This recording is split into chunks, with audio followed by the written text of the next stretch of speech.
అసెంబ్లీకి వచ్చి చర్చ దేని మీద సరే విద్య, సేద్యం, వైద్యం, నిరుద్యోగం, తెలంగాణ రాష్ట్రంలో పరిపాలన అప్పుల మీద కావచ్చు, మేము ఖర్చులు తక్కువ చేసుకుని ఆదాయ మార్గాలు పెంచుకునే ప్రయత్నంలో భాగంగా ప్రతి రంగాన్ని విప్లవాత్మక తీసుకొచ్చే ప్రయత్నం ప్రభుత్వం మీద ఇంత కూడా ఎవ్వరు ఏమి అసంతృప్తిగా లేరా? నిజంగా ఇంత కూడా సనగలేరా ఎవరు?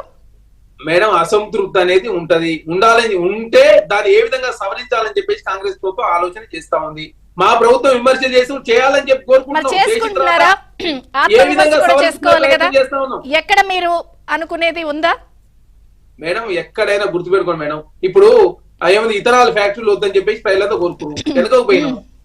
గ్రీన్ ఫార్మ్ వద్దని కోరుకురు, ఇండస్ట్రియల్ కారిడార్.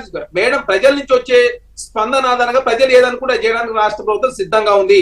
దానిలో భాగంగా మేము కాంగ్రెస్ పార్టీగా మా ముఖ్యమంత్రి చాలా స్పష్టంగా చెప్పారు, అసెంబ్లీకి వచ్చి చర్చ దేని మీద సరే విద్య, సేద్యం, వైద్యం, నిరుద్యోగం, తెలంగాణ రాష్ట్రంలో పరిపాలన అప్పుల మీద కావచ్చు, భారతీయ జనతా పార్టీ